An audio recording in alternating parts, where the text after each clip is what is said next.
Angels, ancestors, aliens, and archons, please oversee the randomness of this shuffle. This is Aquarian Pisces Tarot, Acid Casualty Tarot. I need a miracle every day. So, I pull the cards every day, pull the energies, see what we're working with. We got 78 cards here. They're the major and minor arcana, the journey of the fool. We got the golden tarot here in case we need it. This is our clarity cards. And I am your goddamn fortune teller. My name's Kevin. I tried to record this, and it didn't record, so I'm going to pretend that that's divinely intended. Start over. Shuffled these a lot. Shuffled them a lot before the last one. Shuffled them a lot, guys. Keep shuffling. Keep shuffling. Alright, that's good. The way we interpret, the way I ask questions is I use the interrogatives: who, what, when, where, why, how. The way I deal them is past, present. Readers, I shuffle these cards a lot. I shuffle these cards an awful lot every day. I'm not trying to make the bit of just wait till I get a King of Cups tarot reading or mark the King of Cups somehow. I actually keep drawing the King of frickin' Cups. I couldn't be more pumped about it. This is your present. This is the present of the past. King of Cups. Highest, most high. Both Aquarian and Piscean. The perfect card to draw for Aquarian Pisces Tarot. Got the red ship. Got the sea monster. Got the friggin' cement platform. Got your golden shoes. Got your red and green. Merry Christmas, happy solstice. Got your staff. Got your cup. Got your crown. Mastered the seas. The rough seas of emotion. King of frickin' Cups, guys. Every time I pull the King of Cups. And it's not marked. I don't mark. This isn't a bit. This became a bit because I keep pulling the freaking King of Cups. Maybe that's why last reading, the first reading I pulled the King of Cups, readers will remember. The first reading I pulled King of Cups, the thing went out after 5 minutes. Last reading, I started to do it, computer went out after 5 minutes, because the ghosts want me to talk about the King of Cups now. The time has come for you to hand out a freaking cup, for the King to be generous, for the Aquarian and the Pisces to friggin' mix together, get along, and take a crown. Storm the kingdom, the emotional kingdom, with our generosity, our mastery, our expertise, our kindness, our magic, our love. The King of frickin' Cups, guys. This is the hero of Aquarian Pisces Tarot, and he's the president of our past. Future. Aw, Gemini. Gemini energy. Up. Sun. Who loves the sun? Who cares if it makes rainbows? Lower. Okay. Forward. Okay. This is a reference to Taming of the Shrew. What is his name? Fabrizio or something? Anyway, this is a Shakespearean reference. I believe this card. It tracks with the era that the Smith-Waite would have been created, that this would have been popular in the nomenclature at the time that this specific deck was devised. Anyway, Shakespearean allusions aside, this card of your past, this is the past of your past, represents persevering, triumphing above an angry crowd, right? Separating yourself from the masses. That's the past of your past. And the reason you separate yourself from your masses? Because you're the freaking King of Cups, baby. This ain't no Page of Cups. This ain't no Queen of Cups. This is the freaking goddamn King of Cups. Praise Jesus. Hail Mary. Mazel Tov. Allahu Akbar. Not that one. Guys, it's testy. It's testy. I try to jokingly say Muslim shit, and then crazy Muslim people will actually text me on here, and it's like, oh, This is probably not a good look. So yeah, not that. Hare Krishna. The Hindus, they're fine. They don't convert. They're both an ethnicity and a religion, like our chosens. Uh, okay, King of Cups. Let's stop talking about the dicey religious political things. It's not a great time to talk about that, December 5th, 2023. It's a particularly bad time to bring up those subjects. So let's talk about tarot. Let's talk about tarot, guys. He's got a gold cup, gold staff. He's fine. These seas can go any which way, and he'll friggin' bop to the top. Landing on his feet like a cat. Cats represent psychic abilities in the tarot. We're having fun. You got the lovers here. You got the mountain. You got the fertile ground. You got the angel overseeing. You got the beautiful sun above. Your higher octave is the sun. The sun is joy. Look at this friggin' baby on a white horse with a wreath, naked. The sunflowers, the sun. This is hope. This is love. Your future, your past is great. You're finding love with another person. Divinely intended love underneath the sun. And to exclamate the point, your higher octave is the hope card. It's the birth card, it's the sun card, it's the recognition card, right? We spend a lot of time being guided by the moon. Us Pisceans, us Aquarians spend a lot of time swinging around frickin' swords, being trapped in our thoughts, thinking we're smarter than everything. But we need the sun to come out. We need to experience the joy. So the King of Cups, he gets his love, he gets his sun because he persevered. This is the past. This is the past. This is the higher octave. The lower octave, which was the higher octave yesterday. And this is the cup spilleth over the cup. You know, this is the new emotion, right? The purity, the inspiration. How is this lower octave? Well, it's lower octave to have an emotional inspiration. Because maybe that's what's dragging you down, right? Maybe that's keeping you in your head. Maybe that's keeping you in your heart detrimentally, being overly sensitive. Because you're really trying to be too pure. You're trying to be too honoring your emotion. When really, you gotta put it out there and feel the warmth, guys. It's a cold day. This Tuesday, December 5th. It's a cold day here in Quincy. I could use a little sun. Glad we got it in the higher octave. The way forward from this past. Put in all the work. Carry all the wands. Carry them up to the top of the mountain. This is a stressful thing. This is intense. You're exhausted. But this is your way forward from your past. You gotta take all your strength. Muster all your energy. Lift your wands. Up to the mountain. Because you're underneath the sun, right? Wands are sun cards. You gotta harvest all your sun energy, bring it up to the mountain so you can get the past, present, future of your presence. Okay, stole from the wrong deck. Stole from the Oracle deck. Past, present, future, up, down, sideways, forward. Okay. Ace of Pentacles. This is a new start in practical action. This is your past. You brought all your wands up underneath the sun. Now you gotta make material action out of it. You gotta have a new start in pragmatism. This is a inspiration in the material world, on the earth. Where that brings you, this is the present of your present. We like to spend a few extra seconds here on the present of the present in Aquarian, Pisces, Acid, Casualty, Tarot. This is the world. We drew yesterday. We drew her today. I'm happy to draw her anytime. The world. This goddess. This is the completion, right? You connected to the material.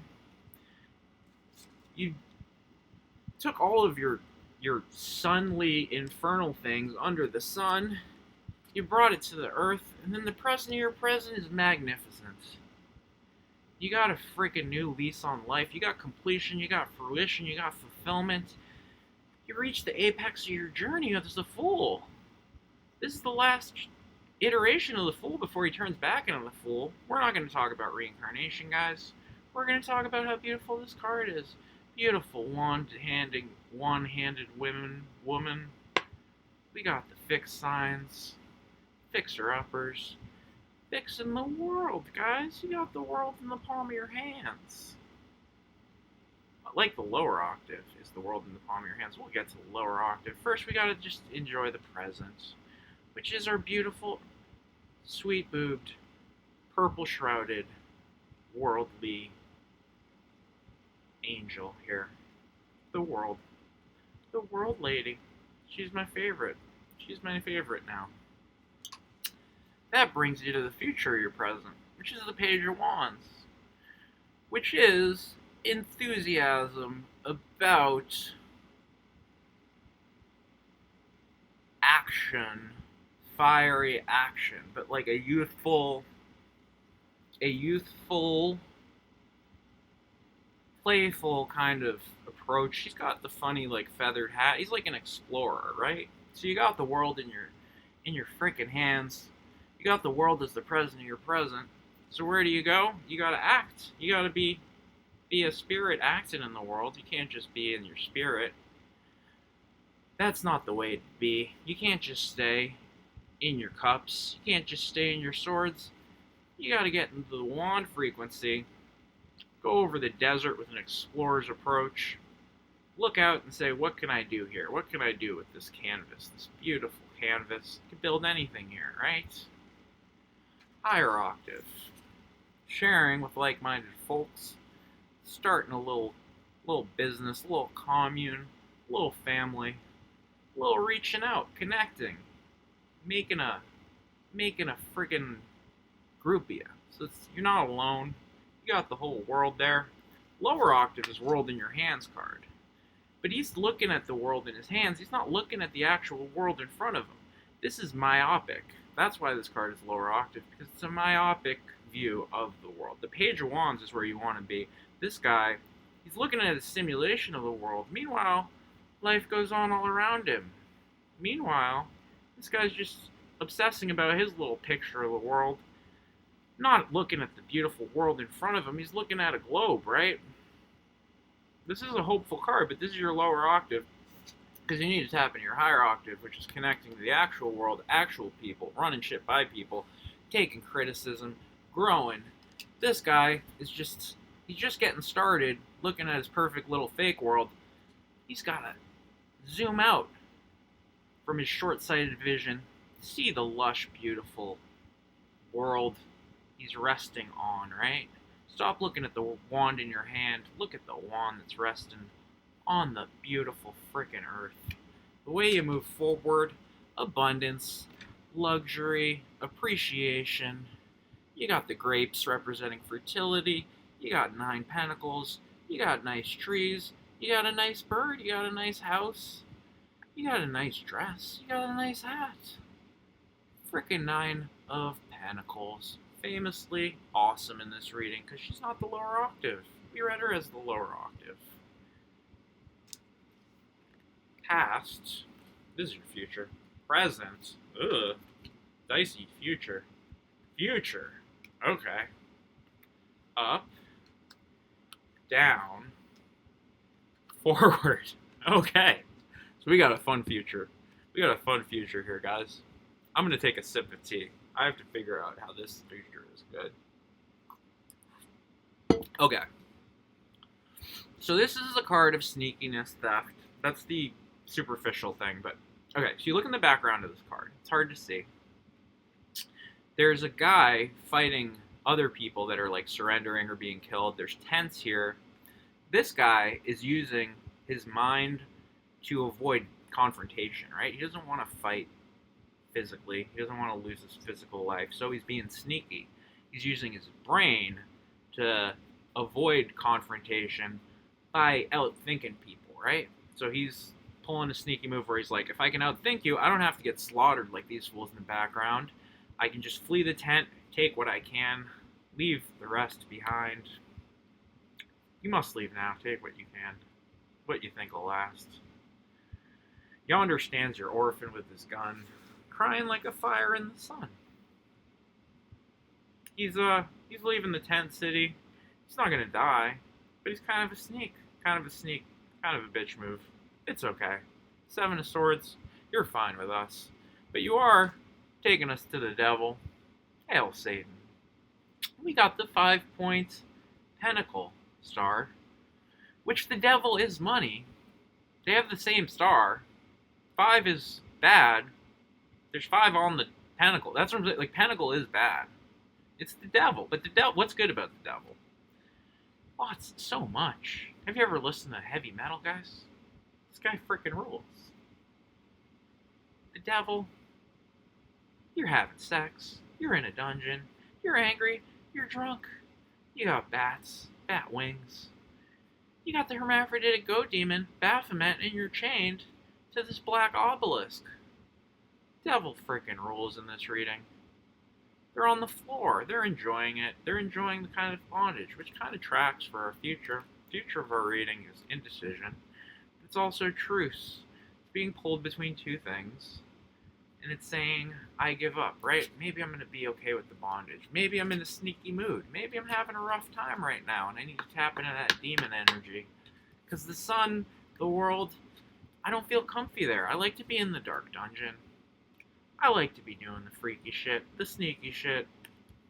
So I'm just going to put a blindfold on willingly, right? This is how you interpret this as your future charitably. 2 of Swords is indecision. It's also, she's gonna block out the world, right? Maybe looking at the world, being exposed to the sun, it was too much of a shock to your system. You need to retreat. You need to protect yourself, right? But you can't just rush into the world, rush into the sun, because you might get burnt. This pale lady here, she's probably gonna get sunburned if she goes right next to the sun. She's just going to listen to the ocean. She's going to listen to the breath. She's going to wait for inspiration. Because her higher octave is the moon. She's got the crescent moon in the corner here. Our 2 of Swords future. The moon card, Pisces card. You got the pillars. You got the dogs barking at the moon. You got the scorpion. You got the path to the storm sea. From the calmer kind of swamp sea, the little growths. This is, you're in the 2 of Swords as your future. You're in the devil as your future presence. So, it makes sense you'd be led by the moon, right? This is a dark period. Maybe you're entering your cocoon and becoming a moth, or your chrysalis and becoming a beautiful butterfly, right? Maybe you need to retreat. You need to feel the spiritual darkness so that you can purge yourself and be worthy of that world, that sun, that fruition, that fulfillment, that luxury that we had beckoning you earlier in this tarot reading. Right? So your higher octave is tapping into the Piscean dream world. Sort of fantastical fantasy thing. Okay? Lower octave. This guy, this 8 of Cups guy, you got the moon still. You got a crescent and the full moon. Full moon looks ambivalent though. Full moon, not smiling, not looking down like the moon card moon. The moon is like, I don't know, it's like a meh moon. This guy, he's got 8 cups, right? 1, 2, 3, 4, 5, 6, 7, 8. Yeah, 8 cups. He's got the mountains here, and he's just leaving his cups behind. Cups represent emotions, they represent love, they represent magic. And maybe this is a time of trial, this is a time of tribulation, this is a time where you're not ready to take on. You got all these cups, you're amassing a decent amount of cups, but you're still in darkness. So you're saying, even though there's a lot of cups here, I don't care that much. I'm going to keep going, I'm going to keep walking up the mountain. See if I can get to my 10 cups, right? You're not settling for the 8 cups. You've been on a long journey. This guy's hiking. This guy's taking his staff. He's hiking up to the mountains, and he's like leaving all his cups behind. He's just like, I need more cups. Maybe I don't like the cups that I already have. Got to move on. Gotta move on from these cups. Pains me to do that, but I have hope. There's more for me out there than just these 8 cups. Right? Kind of sad reading. We started out so happy. Well, we became happy in the present. The future, kind of humble, kind of sad. Especially because the way you move forward in the future, you are in the devil, you are in the moon, so you're torn apart inside. Torn by Natalie Imbruglia, famously the 9 of Cups. Sitting up, crying into his palms, can't sleep, can't think. He's in pain. He's stressed out. Can't sleep, can't eat, can't be still with himself. He's upset. And this is your way forward. This is your way forward to get to this future, which is the future of your future. Now, I think I've actually interpreted these cards fairly well. I didn't make any obvious mistakes yesterday. I did call Wands Cups. I called the King of Cups. I insulted and called the King of Wands, which is my deepest shame. Literally the worst thing I've ever done. And I made some other mistakes with just calling the cards things that they weren't. So, I'm going to get a clarity card. Because that's a really bummer of a reading. I think I interpreted it okay, but I didn't want to wrap it up on a bow with the 2 of Swords from the Devil. From the 7 of Swords. Just felt like a bummer of a reading. So let's see if we can get some hope. Spirit, please give me a clarity card on this confusing, sad, troubling sort of reading we have here. This is the first card that we had. This is the Taming of the Shrew card. 7 of Wands. So you end up where you started. At least you got the world. At least you got to see the sun. At least you read Shakespeare. And you knew that this was an allusion to that. But you gotta persevere. It's tough out there. There's a lot of people swinging their wands at you. But it's okay. You persevered at the beginning. To get through this chapter, you're gonna have to persevere again. But you're a strong boy. You can fight them off. Happy December 5th at 3:33 p.m. reader. See you tomorrow at 3:33.